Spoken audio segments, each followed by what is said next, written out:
Shalom, perkenalkan nama saya Arifin Umbetai, Prodi Pak semester 2. Dalam video ini saya akan membahas kitab Filipi. Video ini merupakan salah satu tugas dari mata kuliah pengantar perjanjian baru 2 di Sekolah Tinggi Agama Kristen Kupang, Provinsi Nusa Tenggara Timur. Oke, jadi penulis dari kitab Filipi adalah Rasul Paulus.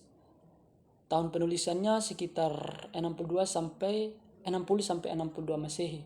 Tempat penulisan di dalam penjara Roma dan ditujukan kepada jemaat di Filipi. Nah, jadi Filipi adalah sebuah kota kecil yang dahulunya bernama Krinides.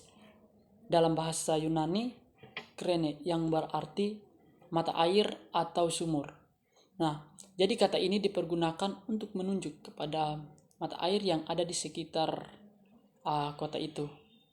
Jadi Filipi ini adalah kota pertama yang dikunjungi Paulus dalam perjalanan misi yang kedua. Ketika ia mendengar seorang Makedonia memanggilnya untuk menolong mereka. Nah, Paulus dan teman-temannya bersama-sama menyeberang sampai di pelabuhan Neapolis dan mereka menyeberang ke Filipi. Nah, ini adalah sebuah cerita dalam Alkitab atau dalam mimpi Paulus. Jadi kalau kita lihat jemaat di Filipi ini sepertinya mereka ada kedekatan khusus dengan Paulus yang harmonis. Kenapa? Karena kalau kita lihat dalam ucapan syukur dan doa yang begitu panjang di dalam pasal 1 ayat 3 sampai 11, di situ Paulus sangat gembira dan senang kepada mereka. Jadi antara hubungan Paulus dengan jemaat di Filipi ini bukan ketika Paulus menulis kitab atau surat Filipi ini dan Paulus mengenal mereka, tetapi sepertinya sudah ada kedekatan khusus dari yang sebelum Paulus mengirim surat kepada mereka, dan jemaat itu pernah membantu Paulus dalam perjalanan misi. Nah, jadi Paulus ini sudah ada hubungan yang khusus atau sudah mengenal mereka dari sebelum Paulus mengirim surat ini kepada mereka. Nah, jadi maksud dan tujuannya Paulus mengirim surat ini kepada mereka, yang pertama itu memberikan dorongan dan penghiburan kepada mereka, kepada jemaat di Filipi, di mana mereka menghadapi tekanan dan penderitaan. Jadi Paulus memberikan mereka atau ingin memberikan mereka suatu dorongan dan penghiburan agar mereka tetap teguh dalam iman mereka dan memperoleh sukacita dalam Kristus. Kemudian yang berikut, bagaimana Paulus mengajarkan kepada mereka Kristen yang benar. Jadi Filipi ini mengajarkan pentingnya hidup yang kudus dan bertumbuh dalam kasih Kristus. Nah, sehingga Paulus sangat menekankan pentingnya adanya kerendahan hati, saling menghormati, dan juga berbagi kasih kepada sesama. Nah, kemudian yang berikut, bagaimana Paulus mengingatkan kepada mereka agar iman kepercayaan mereka tetap teguh dan berjuang bersama-sama untuk Injil. Dan Paulus juga memberikan nasihat kepada mereka untuk mengatasi perselisihan dan perpecahan dalam jemaat itu. Nah, itu maksud dan tujuan Paulus mengirim surat ini kepada mereka. Oke, jadi tema inti permasalahan dari kitab Filipi ini ada 3 yang saya bisa jelaskan. Yang pertama itu sukacita. Kemudian yang kedua ada ancaman di dalam persekutuan atau perseteruan dalam jemaat. Kemudian yang ketiga ada ancaman ajaran sesat di dalam jemaat. Oke, kita mulai dari yang pertama, apa yang dimaksud oleh Paulus sukacita. Bersukacitalah. Nah, jadi yang dimaksud oleh Paulus ini sukacita atau dalam penderitaan, artinya bagaimana sukacita ini atau dalam penderitaan ini karena kemajuannya Injil. Itu sudah jelas. Jadi bagaimana Paulus menekankan kepada jemaat di Filipi, bersukacitalah senantiasa. Sekali lagi ku katakan bersukacitalah. Nah, Jadi bagaimana Paulus menekankan kepada mereka agar mereka tetap bersukacita dalam situasi apapun. Jadi kalau maksud Paulus bersukacita senantiasa ini bukan karena bersukacita atau menderita karena perbuatan dosa, tidak. Tetapi Paulus bagaimana bersukacita dalam segala hal, dalam situasi, karena kita mau mengikut Kristus, karena mau mengejar Kristus. Itu yang dimaksud oleh Paulus. Jadi apa yang dikatakan oleh Paulus ini di Filipi 4 ayat 4, bersukacitalah senantiasa, itu bukan kita bersukacita karena penderitaan atau karena perbuatan dosa kita, terus kita katakan bersukacitalah. Tidak. Tetapi yang dimaksud oleh Paulus ini, bersukacitalah senantiasa, itu karena kita mau menderita untuk Kristus, karena kita mau mengikut Kristus. Itulah yang dimaksud oleh Paulus. Kenapa Paulus mengatakan demikian? Karena Paulus ketika dipenjarakan itu bukan karena perbuatan dosanya, tetapi karena ia mau mengikut Kristus, sehingga ia rela dipenjarakan. Jadi jangan kita salah mengerti bahwa sukacita yang seperti apa yang dimaksud oleh Paulus ini. Apakah sukacita karena perbuatan dosa atau karena kita mau mengikut Kristus. Jadi ini yang ditekankan oleh Paulus kepada jemaat di Filipi. Jadi intinya bersukacita yang dimaksud oleh Paulus ini bukan karena perbuatan dosa kita, tetapi bersukacita yang dimaksud oleh Paulus ini karena kemajuan Injil, karena kita mau mengejar Kristus dan mau mengikut Kristus. Itu yang dimaksud oleh Paulus, bersukacita dalam segala hal, dalam segala keadaan. Karena dalam pemahaman kita, ketika kita melakukan kejahatan atau melakukan suatu permasalahan, terus di situ kita mengalami penderitaan. Nah, tetapi ketika kita mengingat ayat ini, Paulus mengatakan bahwa bersukacitalah dalam segala hal, bersukacitalah dalam segala situasi. Pasti kita mengatakan seperti itu.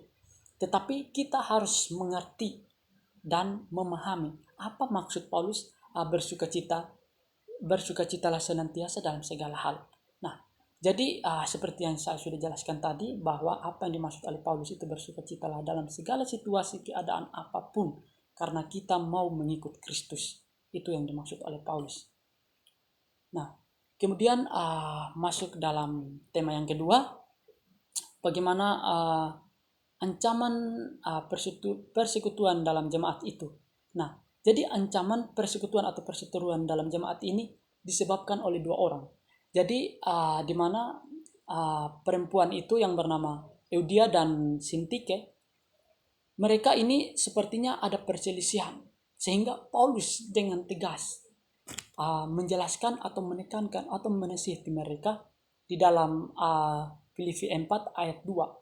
Di situ dikatakan bahwa Eudia kunasihati dan Sintike kunasihati, supaya sehati sepikir dalam Tuhan. Berarti kenapa Paulus menasihati mereka? Tentunya mereka ini tidak sepikir, tidak sehati, sehingga Paulus menasihati mereka dengan mengatakan hendaknya kalian sehati dan sepikir.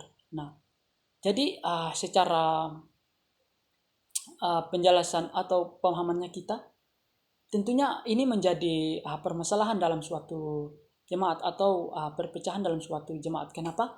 Karena kedua perempuan ini adalah diaken di dalam jemaat itu, adalah pemimpin di dalam jemaat itu. Tentunya dengan ketidak persatuan mereka ini, dengan adanya perselisihan mereka, tentunya akan menjadi ancaman bagi jemaat atau akan merasa terganggu di dalam jemaat itu. Jadi contoh saja ketika kita membangun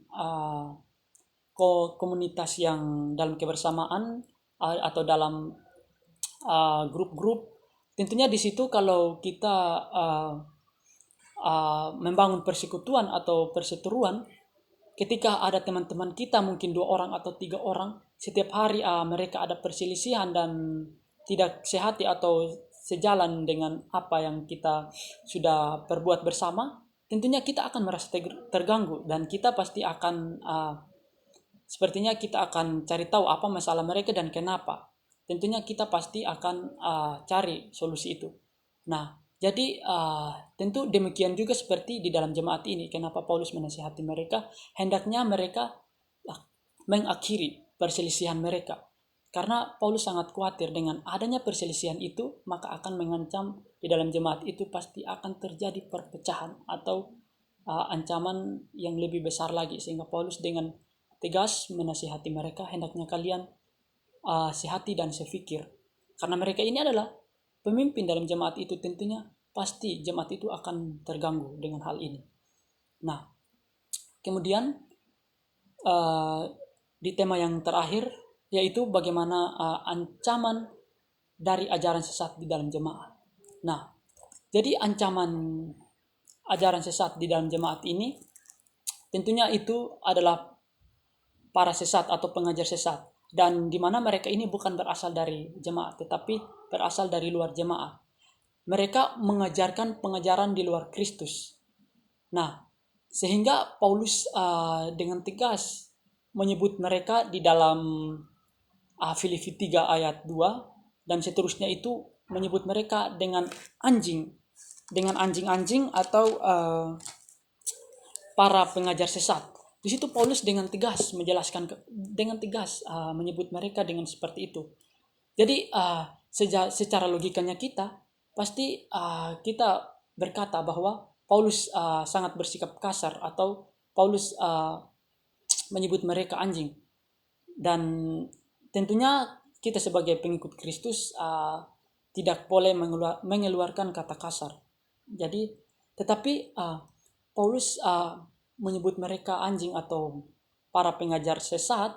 Paulus punya alasan, karena mereka ini sudah terlalu berbahaya bagi jemaat di Filipi.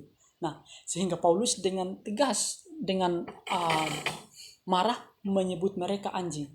Dan nama anjing itu bukan merujuk kepada mereka atau kepada nama mereka atau kepada fisik mereka, tetapi itu nama yang bersifat harfiah. Artinya karena Paulus sudah menganggap bahwa sifat mereka atau perbuatan mereka itu yang seperti anjing, itu maksud Paulus. Jadi Paulus menyebut mereka bukan berarti mereka anjing, tidak. Tetapi Paulus menyebut mereka anjing tetap karena Paulus melihat perbuatan mereka yang seperti anjing.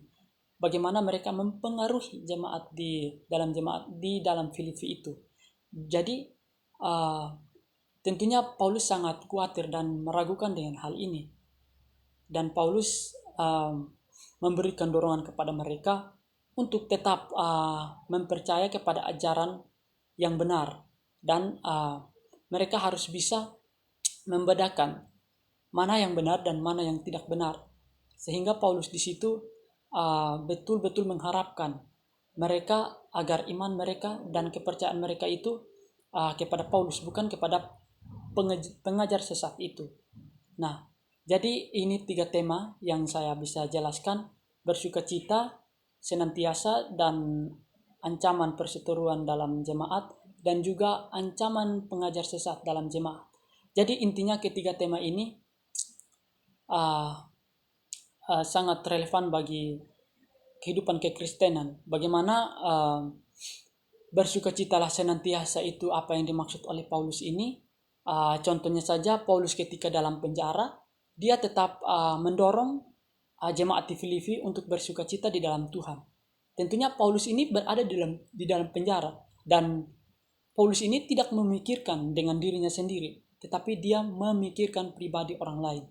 Jadi bagaimana kita memiliki hidup yang bersukacita di dalam Tuhan, bukan di dalam dunia ini. Dan sepertinya yang dikatakan oleh Paulus, bersukacitalah senantiasa bukan dalam penderitaan karena perbuatan dosa kita, tetapi dalam kita mau mengejar Kristus untuk hidup menurut apa yang dikehendakinya, dan bagaimana kita menjaga iman kepercayaan kita untuk teguh di dalam Kristus, dan bagaimana kita menjaga perselisihan kita dalam kehidupannya kita agar tidak terjadi perpecahan dalam suatu komunitas, baik jemaat maupun di dalam hubungan-hubungan keluarga.